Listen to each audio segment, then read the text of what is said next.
Edward Snowden has been labeled a traitor at home, but polls reveal many Americans, some 40%, believe he should not be persecuted. There's a real global debate going over whether Snowden is actually a hero. To discuss that, I'm joined by a man who ran the National Security Agency, former NSA and CIA Director, 4-star General Michael Hayden. It's really great to have you on our show tonight. Well, thank you very much. So, in your opinion, is Snowden a hero or a traitor? Well, he's certainly not a hero, and I don't think he meets the legal definition of being a traitor according to our Constitution, but he certainly has done a very, very bad thing, and I think he's also a very troubled young man.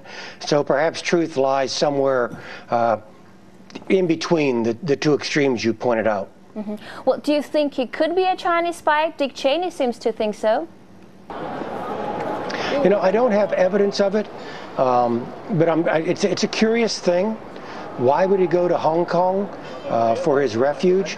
There are other places available that he could have chosen. And given the state of Sino-American relations, particularly when it comes to things about the cyber domain, it really is a curious choice. But again, no evidence to date. I'll tell you how I would handle it were I still in government. I would make this one of my working hypotheses, not all, but one of my working hypotheses, and then try to seek out evidence that proves or disproves the hypothesis. Now, you were head of NSA and CIA. What happens when a young colleague of yours, a talented, good guy, walks into your office and tells you, "Boss, I think we have a problem with PRISM"? What do you say to that? Well, actually, that's a great question. And what makes all of this so troubling is that Mr. Snowden didn't do that. And if he wants to be a true whistleblower, he needs to go to his supervisor or his supervisor's boss or the general counsel inside the organization or the inspector general or even to members of Congress to express his complaints. I mean, there's a clear structure within the U.S. government to do that. Now, look, I'll be the first to admit that requires great courage, and human beings being human beings, there might be some out there who would attempt to take retribution against an officer who attempted to do that. But that's the right way to do these things. And well, look, when somebody comes to you with a concern, certainly it was true for me, you've got to take those concerns very, very seriously.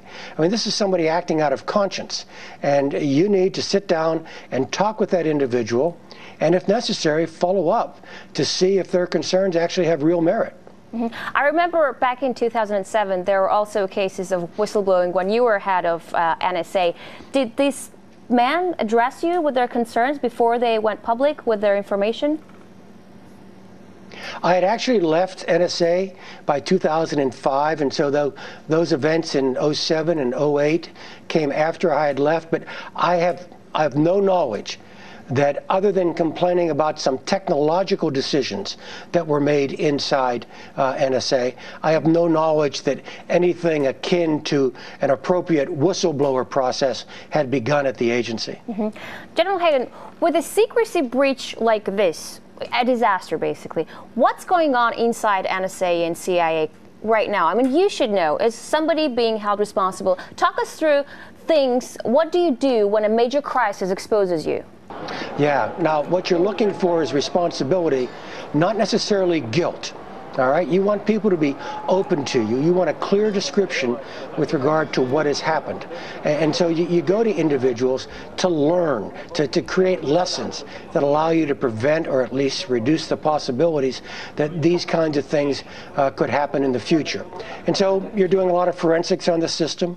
You're talking to people who knew this young man. What kind of things did his actions suggest about him? You're talking to his supervisor. What did you suspect about him? Did this surprise you? Did you see any kind of indicators? And then you're also doing a damage assessment. And let me list for you three different lanes in which damages almost certainly occurred. Number one, it tells our adversaries our capabilities. It tells them what we can do. And it also tells them what we won't do. And that can be very damaging.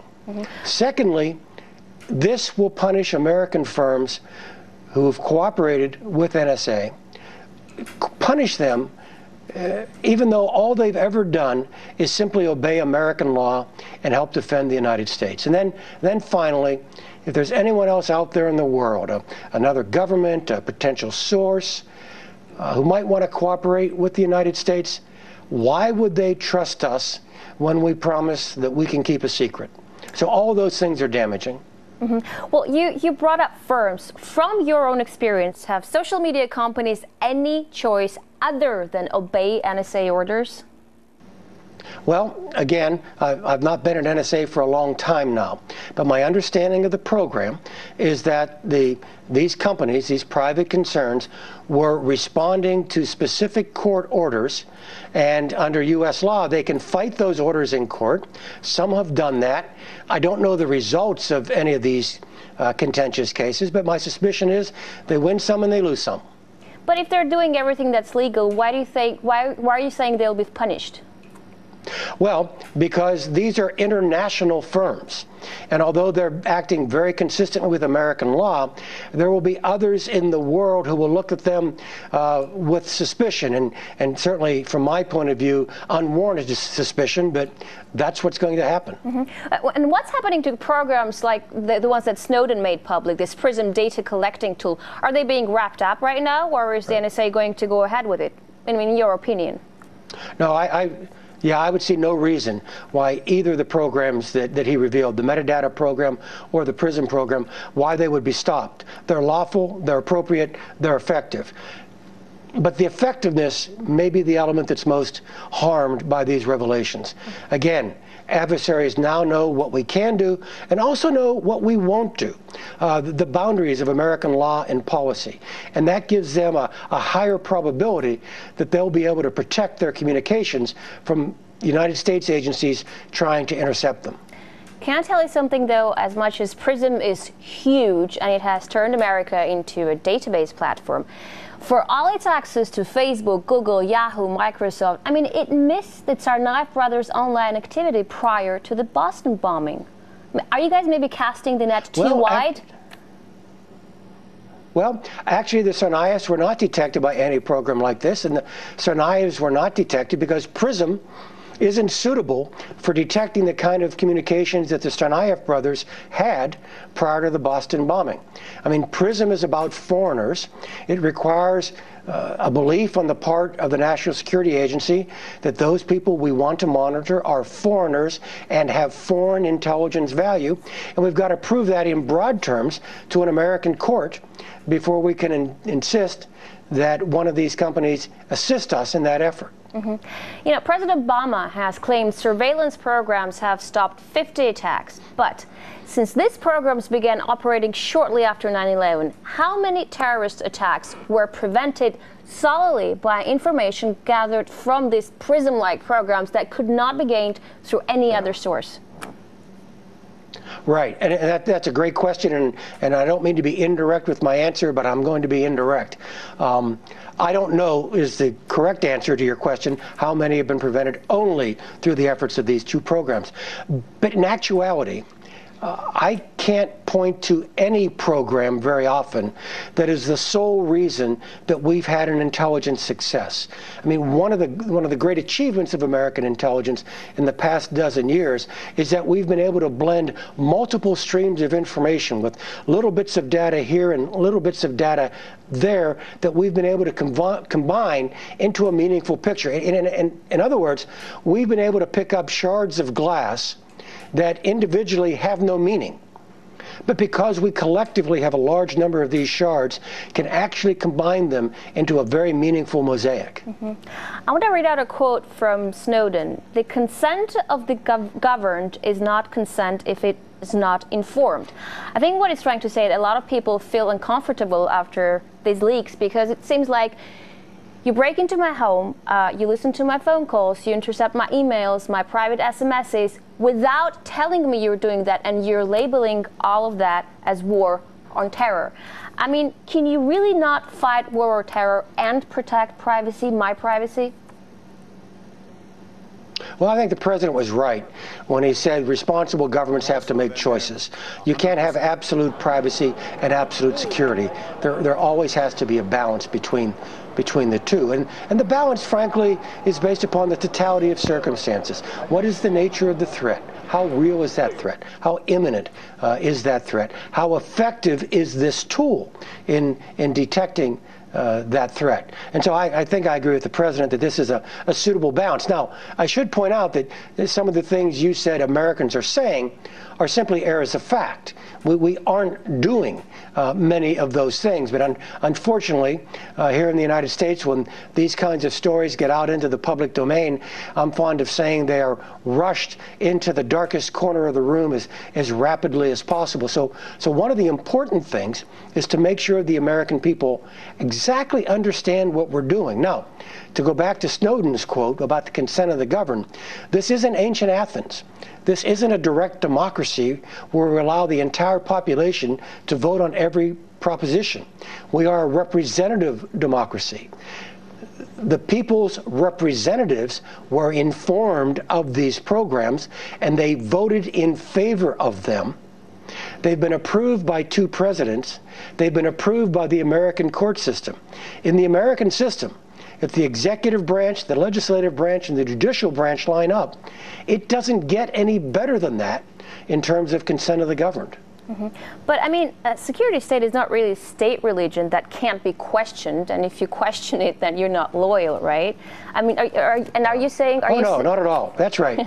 And are you saying like PRISM hasn't spied on Americans? No, it hasn't gone into private emails? The predicate for PRISM is that the target of the surveillance is a foreigner. And what's happened is that story has been confused with the metadata story, which is indeed about Americans, but it's about American phone records, not American conversations or communications. All right, we're going to take a short break and we'll return with former NSA and CIA Director Michael Hayden on the new American patriotism and ask who is really the enemy.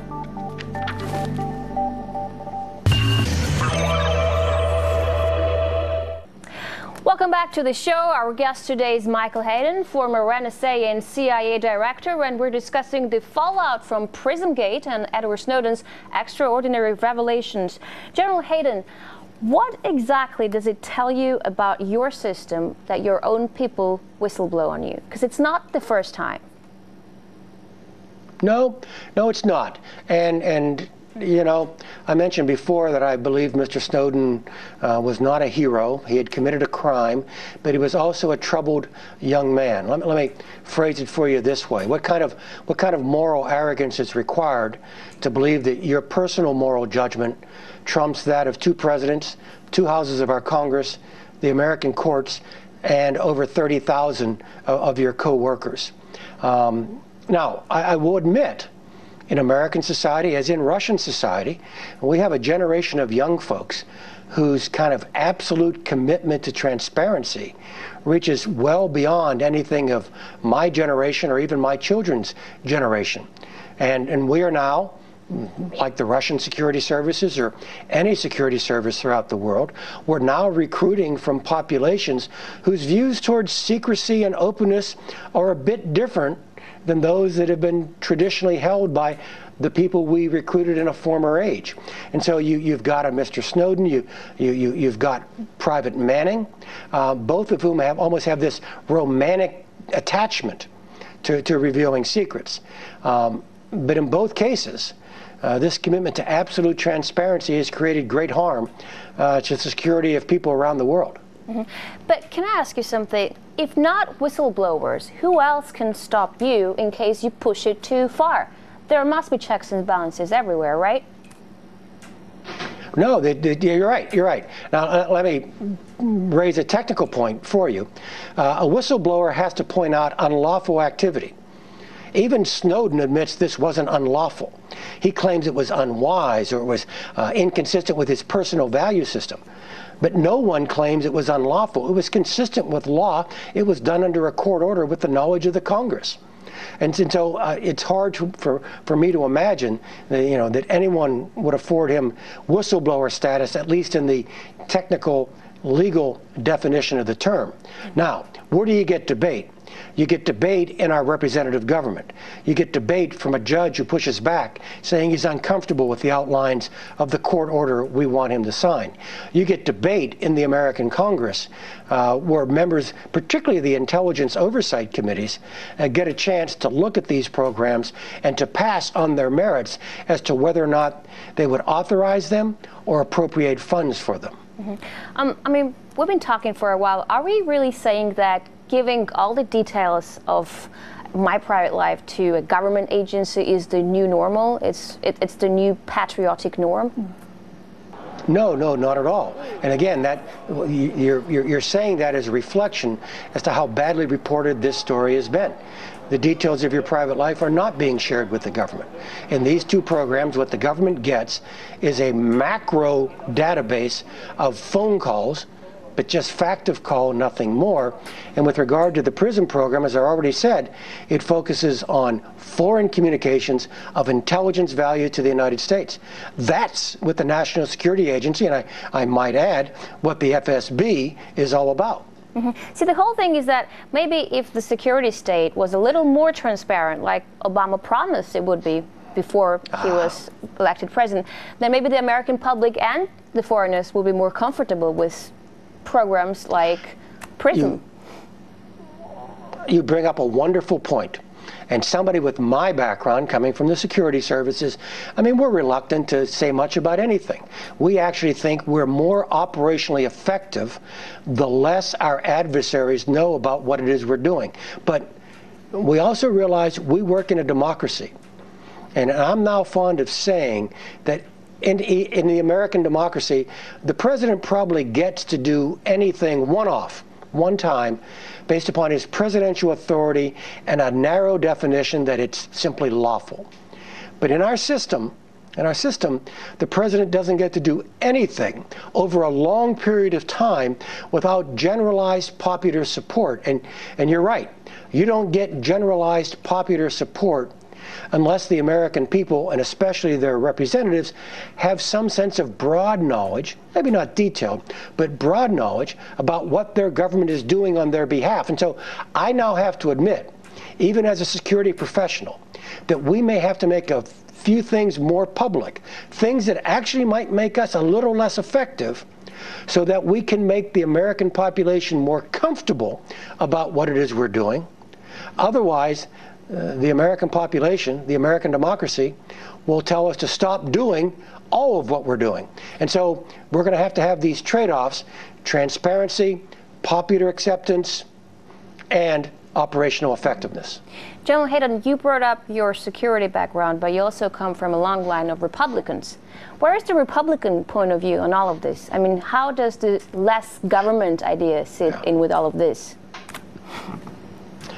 Well, I think your viewers are seeing a very interesting dynamic here in the United States. Let me first of all challenge the assessment that I'm a Republican. I was selected to be the head of CIA by a Republican president, but I was selected to be head of NSA by a Democratic president, President Clinton. But your question is about the Republican Party, and it's really quite interesting here in the American political system that the extreme right of the Republican Party and the extreme left of the Democrat Party seem to be coming together with regard to common concern about some of the things that the center is doing to keep Americans safe.